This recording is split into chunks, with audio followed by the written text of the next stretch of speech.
Student easy way to learning journey and achieve में आपका स्वागत है। और आज मैं लेकर आई हूँ काव्यांजलि से जीवन परिचय महादेवी वर्मा। और स्टूडेंट मैं 3-4 वीडियोस बनाने वाली हूँ साहित्यिक परिचय पे कि जो कि इम्पॉर्टेंट लेसन जो कि साहित्य परिचय आते हैं उन्हीं इम्पॉर्टेंट लेसन पर।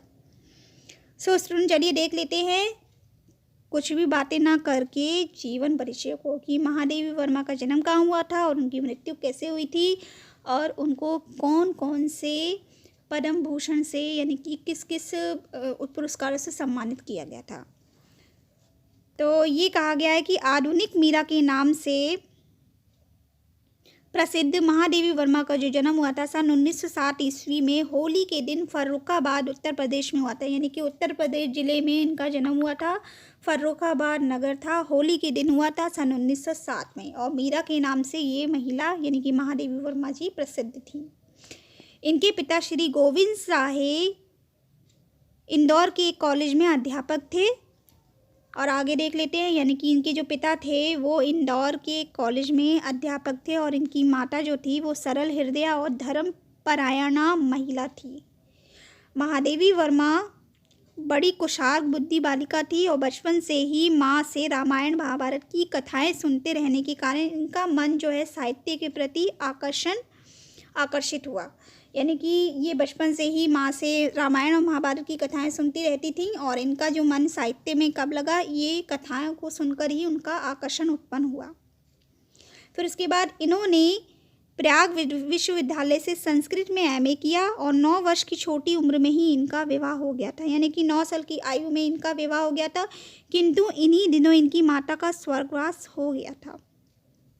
इनके पति जो थे वो डॉक्टर थे, परंतु दाम्पत्य जीवन में इनकी रुचि नहीं थी। यानी कि महादेवी वर्मा को अपने जो दाम्पत्य जीवन है यानी कि वैवाहिक जीवन में कोई रुचि नहीं थी। इनके जीवन पर महात्मा गांधी का और कला साहित्य साधना पर कविंद्र रविंद्र का प्रभाव पड़ा।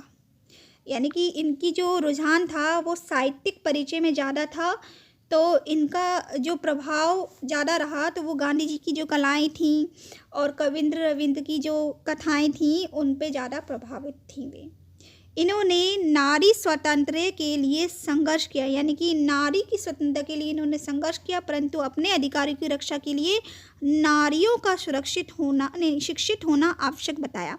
कि वो ये बोलती हैं कि अगर अपने अधिकारों की रक्षा करनी है तो नारियों का शिक्षित होना बहुत ज़रूरी है। और कुछ वर्षों तक महादेवी वर्मा जी ने उत्तर प्रदेश विधान परिषद की सदस्य भी मनोनीत हुई। यानी कि वह कुछ समय तक उत्तर प्रदेश विधान परिषद की वो सदस्य भी थी। उसके बाद दर्शन, संगीत, चित्रकला में इनकी विशेष अभिरुचि थी। भारत सरकार ने इन्हें पद्म भूषण अलंकार से सम्मानित किया। सो स्टूडेंट ये था। और इन्हें उत्तर प्रदेश की हिंदी संस्थान ने महादेवी वर्मा जी को 1 लाख रुपए के भारत भारती पुरस्कार भी दिए थे। और इसके बाद महादेवी वर्मा को ज्ञानपीठ पुरस्कार से भी विभूषित किया गया था। यानी कि उनको ज्ञानपीठ पुरस्कार भी मिला और साहित्य का सर्वोच्च सम्मान इनको ही मिला। तो इस तरह से इन्होंने महादेवी वर्मा जी ने मानवीय संवेदनाओं से ओतप्रोत साहित्यकार की सफल भूमिका निभाई थी। और ये प्रयाग महिला विद्यापीठ की उप कुलपति पद पर भी आसीन रही। यानी कि विद्यापीठ की उप कुलपति भी बनी और इनका जो देहावसान यानी कि इनकी मृत्यु सन 1987 यानी कि 1987 ईस्वी में प्रयाग में हुई। सो स्टूडेंट ये था इनका साहित्यिक परिचय। आपको साहित्यिक परिचय में इतना लिखना है और उसके बाद फिर इनका लिखना है रचनाएं।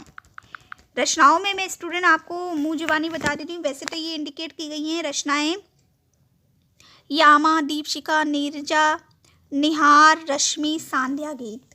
तो रचनाओं में आपको इस तरह से लिखना है कि महादेवी वर्मा जी एक बहुमुखी प्रतिभा संपन्न साहित्यकार थी। उन्होंने गद्य और पद्य दोनों पर अपना जो लेखन कार्य समान तरह से और प्रभावशाली कार्य किया।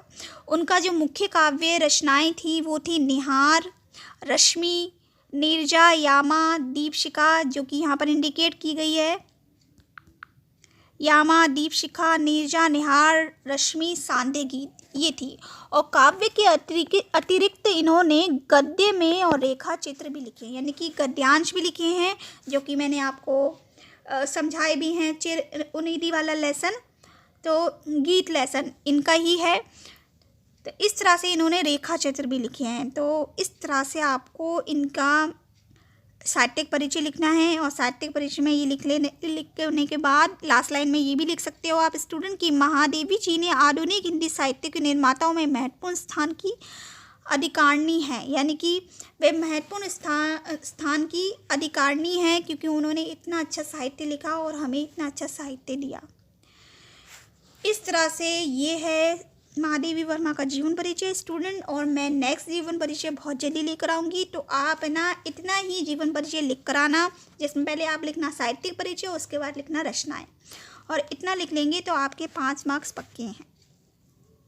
सो स्टूडेंट, मैं बहुत जल्दी आऊँगी नेक्स्ट वीडियो लेकर। तब तक के लिए आप अपना ख्याल रखिए, खुश रहिए, सुरक्षित रहिए। Thank you.